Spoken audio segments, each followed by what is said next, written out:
Alrighty, welcome back, welcome back. This is going to be part 2 of the champions in the lightweight division. So, the last 2 that we did was Jens Pulver and Sean Sherk, and of course we had to play these characters in UFC Undisputed 3 because they were not available in UFC 4. But for today, we're starting things off with BJ Penn. BJ Penn won the championship, the lightweight championship in 2010. He defeated Joe Stevenson. He beat him in the second round. That was UFC 80. And at the time, the title was vacant. And we talked about why the title was vacant. It was vacant because Sean Muscle Sherk. If you guys know Sean Sherk, it will not come as a surprise to you that he tested positive for anabolic steroids. So because of that, he was stripped of the belt and the title was left vacant. So BJ Penn versus Joe Stevenson, they fought and BJ Penn defeated him. BJ Penn for the longest time was considered pound for pound best. A lot of people don't know this just because of how BJ Penn's career has gone. I mean, he has lost so many fights in the last few years inside and outside the octagon. So people tend to forget just the legend that BJ Penn is and was, man. The prodigy. This story has been around a lot. Even if you don't really know, got him.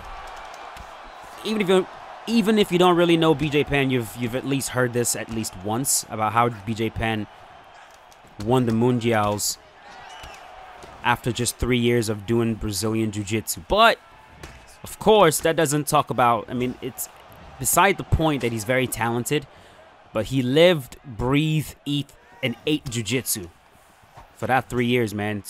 It's all he did. He didn't do anything else. He lived in the gym, trained all day long, and he got ridiculously good. He also had some physical gifts, apart from the fact that he was a very good learner. His dexterity was a big part of it. And so taking that into the octagon, not just that, he had very good boxing for that time, man. Very, very good boxing. Good boxing. He was powerful.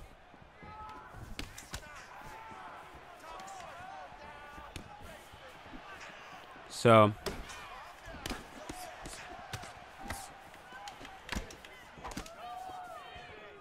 and that's what I'm trying to emulate right here.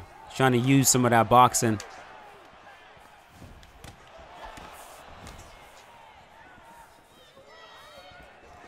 And so far, so good. This man is giving me a lot of opportunities to slip straight him and slip counter. So we're going to keep doing just that. BJ ended up defending that title. He's rocked.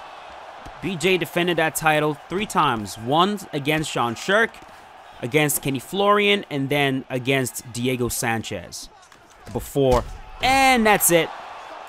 Thanks for making that one easy for me. That was before BJ Penn ran into Frankie Edgar. That's before he ran into Frankie Edgar in 2010. Anyways, hope you guys enjoyed that one with BJ, the prodigy. Leave a like if you enjoyed that one. We're going to keep things moving. This is going to be a fairly long video. We got many champions to cover. We'll be right back.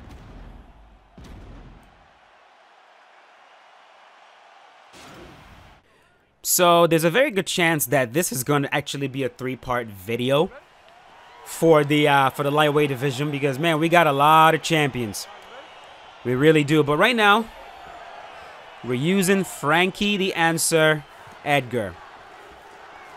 Frankie Edgar is a well-known champion of the lightweight division, and I think one of the biggest things that people know about Frankie Edgar is, of course, his toughness and the fact that he was fairly undersized for the weight class.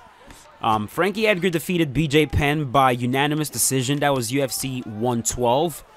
That was a surprising win for everybody. It really was.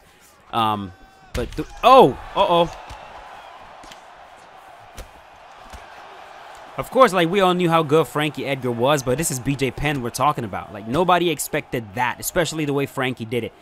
he was dominant, man. It wasn't like it wasn't a very competitive fight, honestly. Frankie just used that super aggressive style, gassed him out, boxing heavy, very good grappling, stayed away from the submissions, and won by unanimous decision. It was a clean win, man. He ended up defending the title a second time. I mean, again. Oh! Oh, boy. Oh, hold on. Frankie Edgar defended the title successfully against BJ Penn and then Gray Maynard. So he defended it twice. Wow. Dude, I did not think this was going to end so quickly. We are just pushing. All right. All right. I like it. Let's keep it going just like that. Next up is going to be Benson Henderson, UFC 3. Alright, so Benson Henderson. Benson Henderson is the next champion in the lightweight division that we are going to cover. Benson Henderson defeated Frankie Edgar at UFC 144. But that really wasn't much of a surprise because Benson Henderson was actually significantly bigger. He was significantly bigger than Frankie Edgar. I mean, if you guys go back and watch that fight, you clearly see that Frankie just did not belong in that weight class. Even though Frankie is about 5'6", and like there were other fighters in the weight class that were about his size, just overall, I mean his height, overall when you look at his size, you can tell that Frankie needed to be in a lower weight class. I know Frankie wasn't cutting weight at all, but the rest of these guys, they were all cutting weight to get down to 155. So that's not the only reason why Benson won, of course. I mean, Benson won because Benson Henderson was good. He was very good. But there was a clear size difference between him and Frankie Edgar. Now, Benson defeated Frankie Edgar twice. He beat him, of course, at UFC 144, but he defended the title again against Frankie Edgar, Nate Diaz, and Gilbert Melendez. You guys need to go watch that Nate Diaz fight because he was tossed around by Benson. He really was. In that fight, he also showcased some serious dexterity. Benson just had a very interesting way of fighting. Another big thing about Benson was he would always fight with a toothpick in his mouth. You guys probably remember that. Fighting with a freaking toothpick in his mouth. And like he would hide it very well. Like you wouldn't even know it was in his mouth. And he'll fight with that. It's crazy. All the things that could go wrong while fighting with, I mean, it could get knocked down your throat. It could puncture your tongue. It could puncture your mouth. It could hurt your gums. I mean, like, thank you. But it never went bad. There you go. Oh, boy. So, Donald Cerrone is a pain in the booty in UFC Undisputed 3, especially in the highest difficulty. He can be a big pain in the ass. But in a good way. Like, he's very competitive is what I'm saying. He got it. Let's sneak out under. There you go. The first time I saw this mount escape was George St. Pierre. I forget what fight GSP did it. Maybe you guys can remind me. But I don't even think the fight was in the UFC. I think this was before he got into the UFC. He did that. Opponent mounted him. He bumped really hard, escaped underneath, and actually took him down, which was very impressive to see.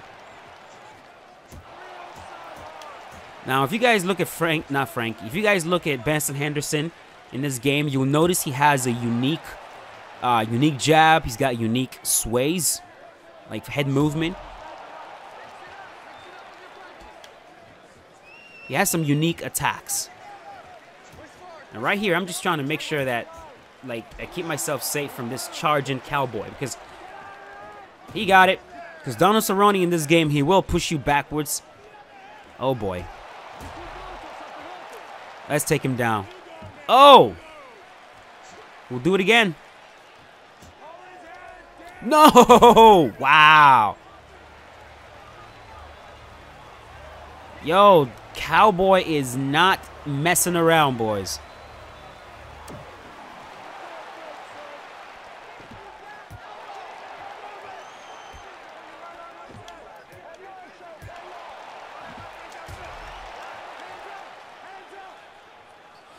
Well, this is going to be a long one.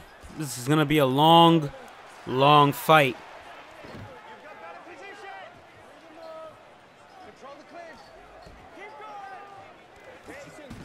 There you go.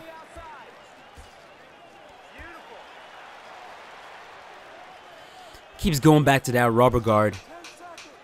That rubber guard is a pain in the booty. And he's trying to go for a freaking... Yo, that is not nice. That is not nice, cowboy.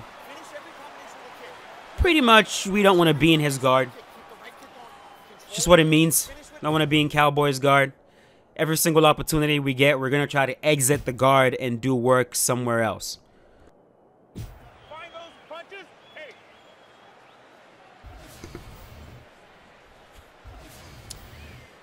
Let's keep it moving, keep it moving. Hope you guys are enjoying this. You guys are definitely, the feedback I'm getting from the series, you guys are loving it. I really appreciate that. Benson has this beautiful... I would like to exit the guard, or at least muscle him to the cage where he can start standing up. No! You're supposed to sit up against the cage.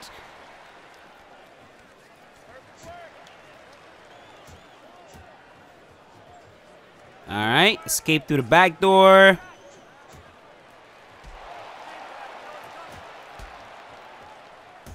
There we go. Ah!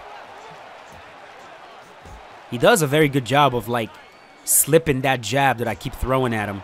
That lunging jab. Like, right there, he does such a very good job of slipping it. And again, that is a big issue you're going to run into when you're facing the AI in the highest difficulty in this game.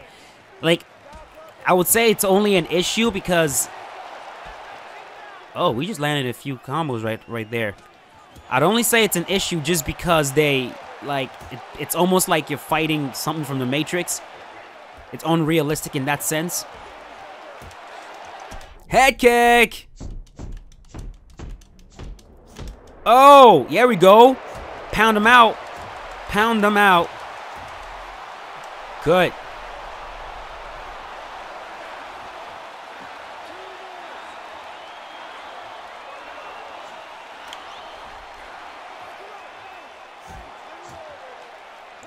Like right there, that was a perfectly timed uppercut. Just keep hitting him with this Conor McGregor teep right there. Look at that beautiful teep. Look at that. Ha! Some of the animations in this game are gorgeous, man. I can't even lie, man. Oh, look at that head movement. Aha! Careful, cowboy.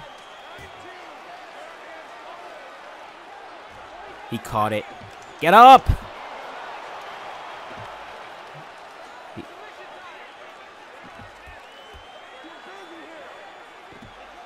Yo, get off me, boy.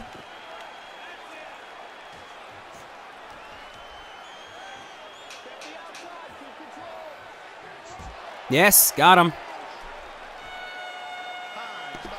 That was my round 110%. 100%.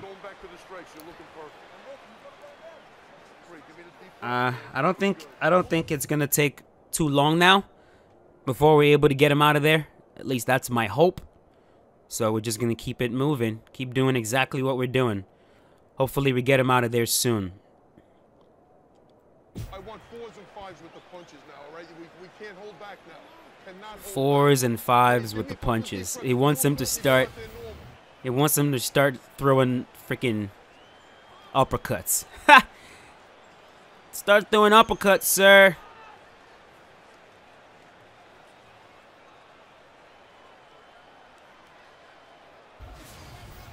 Yeah, like I was saying, this is a very good chance this is going to be a 3-part video. Because, I mean, we still have quite a few champions to go, man. We have quite a few champions to go. We still have Anthony Pettis, Rafael Dos Santos, Eddie Alvarez, Conor, Khabib, and then Charles Oliveira. So, it's quite a bit.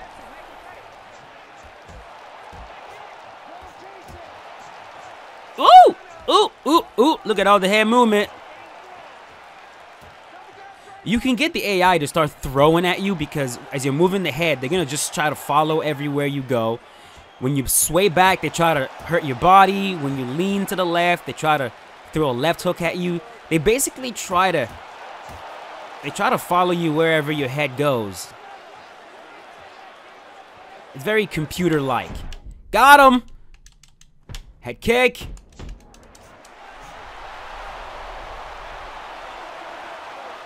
Look at his head.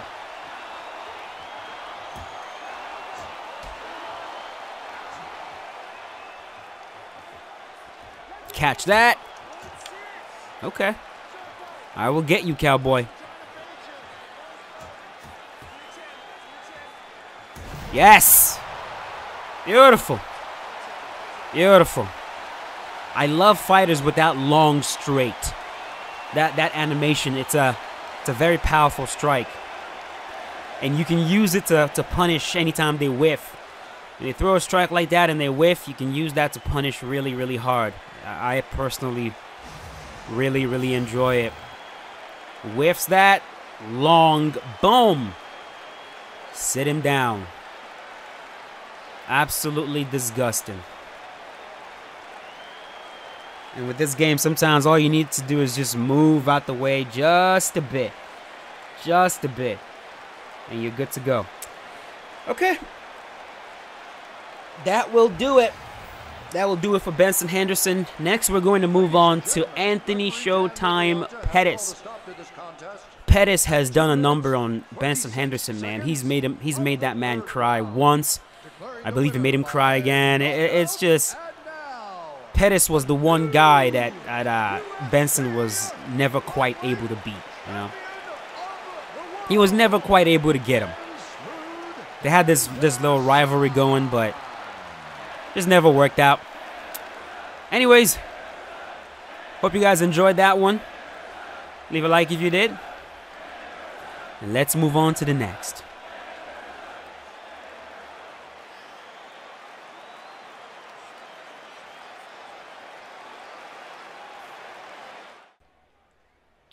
All right, boys, welcome to the next fight. The next champion on the list is Anthony Showtime Pettis.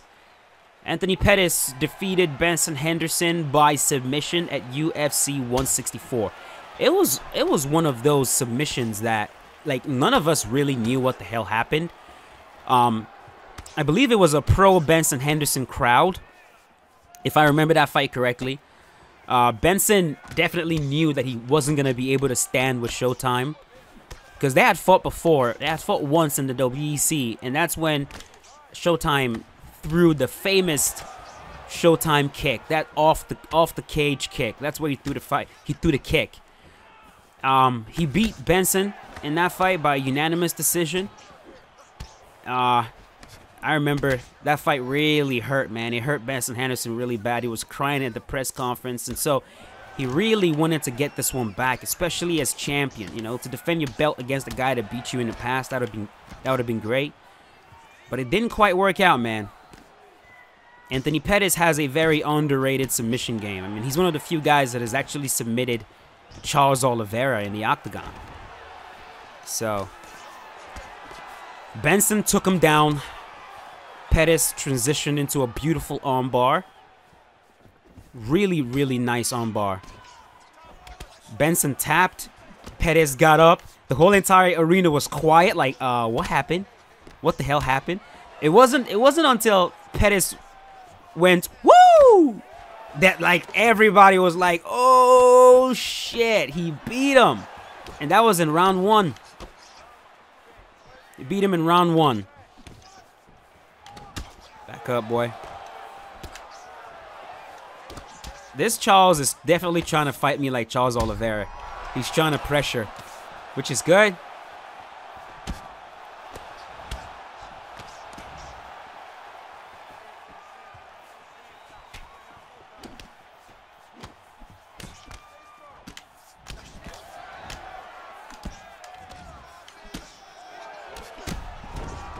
Pettis, at that time, was the face of the lightweight division. The man was dynamic, he was fast, he was explosive, he was powerful.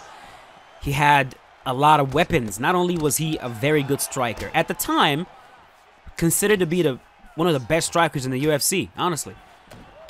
And definitely considered to be the best striker in the lightweight division. Like, for sure. He was also considered one of the best pound-for-pound fighters in the world, man. And so after beating Benson Henderson, he defended his title against Gilbert Melendez. And he also submitted Gilbert Melendez. He was the first guy, I believe, to submit Gilbert Melendez. I forget what he submitted him with. But yeah, he tapped him. Pettis was kind of like that Anderson Silva style fighter that you knew you just had to take down. Like, everybody that fought Pettis knew, all right, we got to get this man to the ground. Like, we just have to get him to the ground. But he was also like Anderson Silva in the sense that getting him to the ground was not the end-all be-all. You know, it wasn't like, all right, let's take him down. He's a pure striker. He has no grappling. No.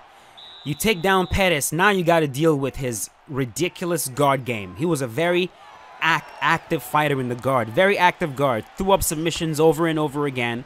Will try to hit you from bottom. You know, like Anderson Silva. Active guard, kind of like Tony Ferguson's guard as well. He's very active. And that's what Gilbert Melendez found out. You know, took him down. Tried to grind him against the cage, but of course, it just didn't work, man. Pettis stopped him. And this was before Pettis ran into one of the worst oh man, one of the worst beatings he's taken in a long time. And that was against Rafael Dos Santos, who we are going to use next. Rocked. Oh boy, that body is donezo.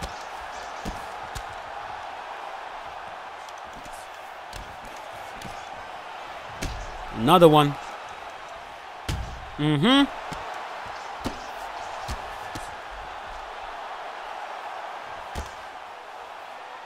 Switch the hands.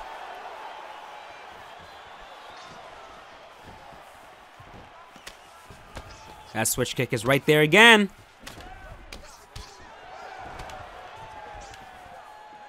You might want to get off the cage. You might want to get off the cage, sir. That is no place for you to hang out. Because I am not going to... Yeah, he's just going to stay against the cage. That's funny, bro. I'm not going to give you what you want. I'm not going to, like, throw punches at your head and let you be Anderson Silva. I'm just going to pick at you. That's it. Fight over. Fight done.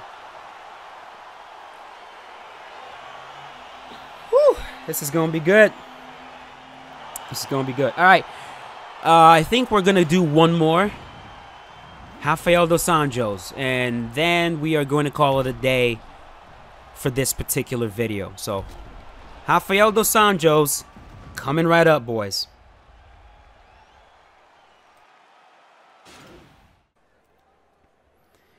Welcome back, welcome back. Rafael Dos Santos is the next fighter we are using, the next champion.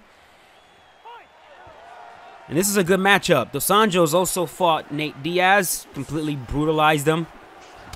Took him down multiple times, outstruck him on the feet, fucked up his legs.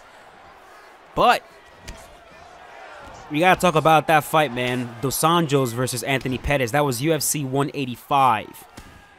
Rafael Dos Santos put a clinic on Anthony Pettis, bro. Outstruck him on the feet. Took him down repeatedly. I mean, Dos Santos fought that fight like a freaking Terminator. He was so prepared. So prepared. He was fast. He was so well conditioned for that fight, man. He was so aggressive. Just put a ridiculous pace on Pettis and just broke him, gassed him out, man. Fought him like Cain Velasquez does or did in the heavyweight division, where it was like, you don't know if I'm going to strike you. You don't know if I'm going to grapple you. He just mixed him up so well to win a clear unanimous decision. And that's how he became the champion. He successfully defended his title against Donald Cowboy Cerrone. That was the second time he fought Cowboy. And he beat him even faster the second time. Just stopped him. It was sick.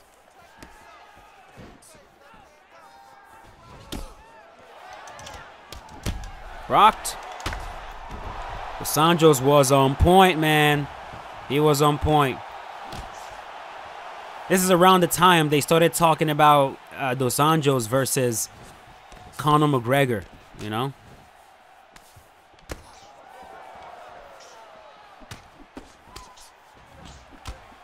Oh, okay.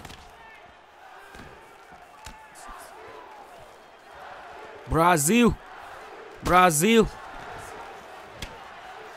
We're working this man's legs, making sure we keep him honest with these leg kicks. And he's switching stances, which tells me, oh, okay. Tells me everything I need to know.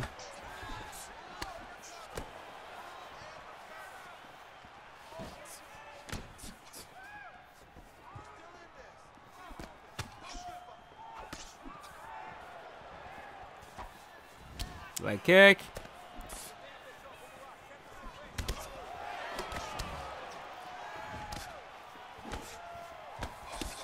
There we go.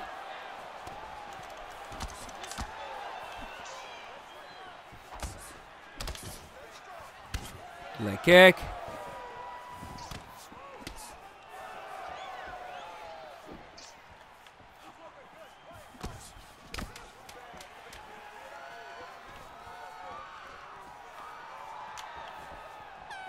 All right.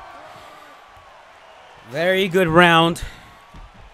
I enjoy fighting Nate Diaz because where you might run into some issues with his boxing, if the player knows what they're doing, there's I don't know. I feel like beating him is fairly straightforward. There are a few things that you can just consistently do, like work his legs, make sure that you're not finding yourself just trading too much.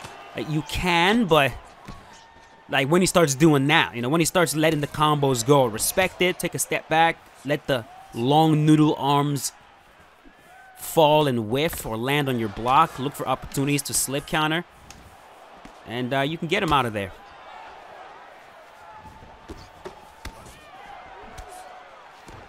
You about to shoot? You about to shoot on me, bro? Leg kick.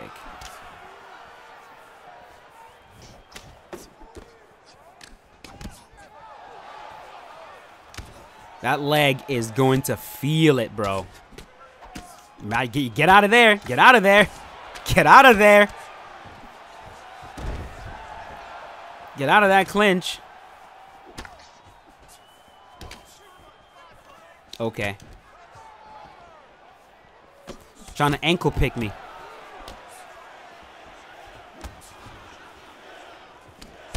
Yeah, got him. Woo!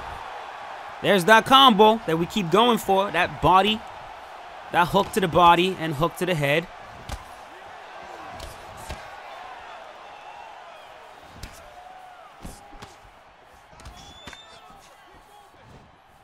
Which, by the way, that combination, I've had a few of you tell me I copied it from another content creator.